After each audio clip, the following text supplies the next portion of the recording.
saya Listia Widya, kembali kami sampaikan berita Mataram hari ini. Antisipasi dampak kemarau, BPBD Lombok Tengah siapkan ratusan tangki air bersih bagi warga di wilayah kekeringan.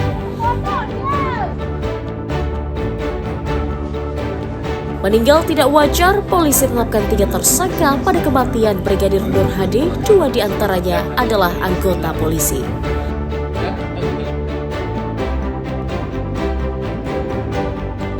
Ubah limbah menjadi kreasi seni, warga Lombok Tengah sukses menyulap enceng gondok menjadi tas dan topi yang cantik dan bernilai ekonomis.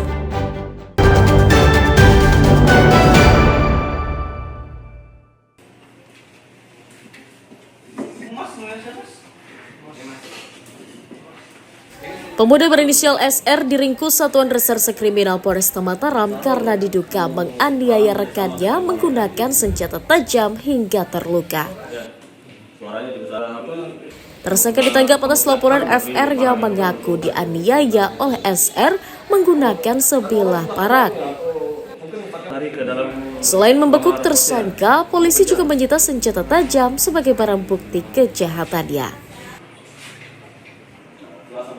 Dari hasil pemeriksaan, tersangka mengaku cemburu dengan korban yang mendekati rekan wanitanya. Karena kesal peringatannya tidak diindahkan korban, pelaku kemudian mencari korban dan menganiayanya hingga menderita luka robek di tangannya. Karena emosinya melihat kedekatan wanita yang ia cintai dengan seorang laki-laki, SR yang terpengaruh oleh minuman keras, alkohol, kemudian datang dengan membawa senjata tajam berupa parang yang pada saat itu begitu datang bertemu dengan FR, si korban, langsung memukul dan menebas tangan korban sehingga mengalami luka yang berat. Tersangka mengaku menganiaya korban dalam kondisi emosi dan mabuk miras. Terjadi cekcok mulut dia sambil saling telepon. Terus kemudian ketemu di depan museum dulu. Ojan tidak datang, lalu datang teman-teman Ojan. Setelah itu apa penyebabnya kamu bisa sampai nyari dia ke kosannya? Awalnya mau bicara baik-baik aja. Bicara baik-baik. Atas ulahnya, pemuda berusia 26 tahun itu dijerat pasal 351 Undang-Undang KUHP tentang penganiayaan dengan ancaman hukuman 5 tahun penjara. Awaludin dari Kota Mataram melaporkan.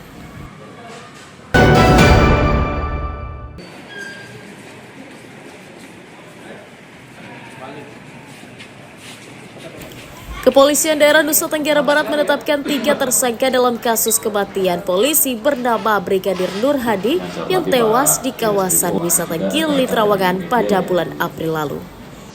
3 tersangka masing-masing berinisial Kompol Y dan Ibda H yang merupakan anggota polisi dan adalah rekan korban sendiri.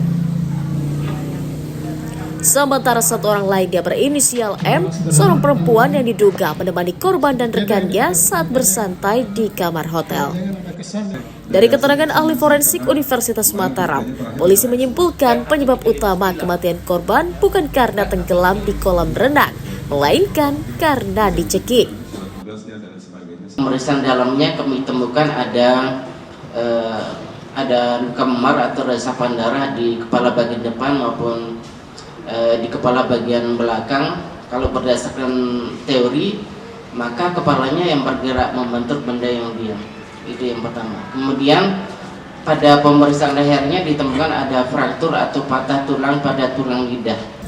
Polisi memastikan korban Brigadir Nur Hadi dianiaya sebelum meninggal yang dikuatkan dengan adanya cekikan dan juga adanya patah pada tulang lidah korban. Yang 2 orang tersangka masih ada di Polda NTB dan dia kooperatif. Dan mereka kooperatif untuk hadir setiap hari melaporkan diri kepada penyidik. Dan 1 kenapa ditangkap, melanjutkan, kenapa ditahan yang inisial M, karena ini berdomisili di luar kota. Tidak jelas keberadaannya. Selain telah dipecat dari kepolisian, Para pelaku juga dijerat pasal 351 Junto 359 dan 55 Undang-Undang KUHP tentang penganiayaan dengan ancaman hukuman pidana minimal 5 tahun penjara. Awaludin dari Kota Mataram melaporkan.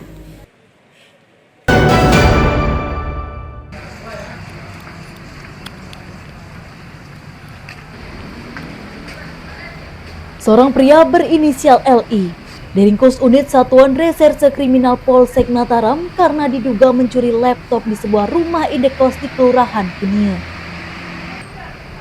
Tersangka ditangkap atas laporan korban yang merupakan seorang mahasiswa yang mengaku kehilangan 2 unit laptop di kamar indekos.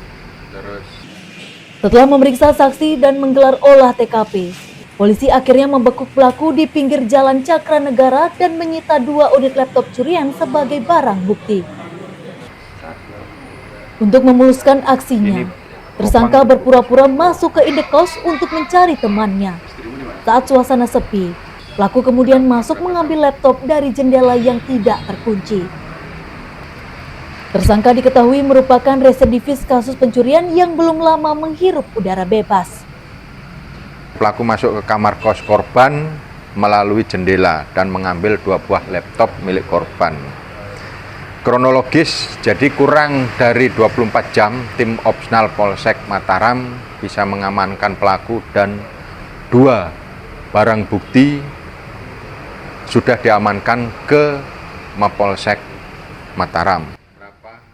Tersangka mengaku nekat mencuri laptop untuk dijual dan dijadikan sebagai modal bermain judi sabung ayam. Sudah. Terus hasilnya laptop ini mau dipakai untuk menjudi, judol apa judi ayam. Atas ulahnya, pria 34 tahun tersebut dijerat Undang-Undang Pencurian dengan pemberatan dengan ancaman hukuman pidana minimal 5 tahun penjara. Awaludin dari Kota Mataram melaporkan.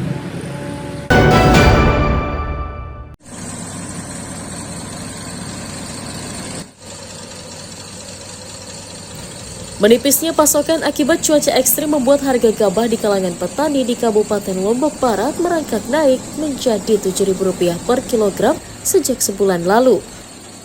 Selain stok berkurang, kenaikan harga pembelian pemerintah atau HPP dari Rp6.000 menjadi Rp6.500 per kilogram juga memicu kenaikan harga gabah di kalangan petani. Petani mengaku kenaikan harga karena tingginya biaya produksi petani karena menyiapkan pupuk dan obat-obatan ekstra untuk mencegah tanaman dari serangan hama dan cuaca. Saat ini petani juga mengeluhkan merosotnya hasil panen dari semula 8 ton gabah kering per hektar, kini hanya mendapatkan 6 ton saja.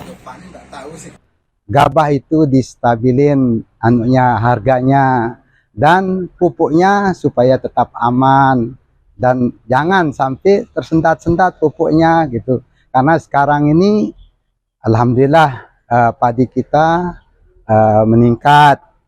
Tapi untuk ini masalah biayanya gitu. Kita inginkan kestabilan dari harga gabahnya. Memang di pasar jangan belum terjadi sama teman-teman ini sudah menganggap gitu kan, kayak ini tadi asumsinya begitu kemarau harga bahan pokok naik padahal belum gitu kan. Orang kan itulah gunanya Koperasi Merah Putih oleh negara itu untuk menstabilkan harga. Jadi jangan terlalu membayangkan sesuatu yang belum terjadi gitu loh. Iya, kita persiapan kan ada Koperasi Merah Putih, kestabilan harga, nanti kita akan lihat kalau itu terjadi. Para petani berharap pemerintah segera menstabilkan harga gabah dengan mendorong peningkatan produksi dengan menyediakan bantuan pupuk, obat, dan sarana pertanian bagi mereka. Hairul Amri melaporkan dari Kabupaten Lombok Barat.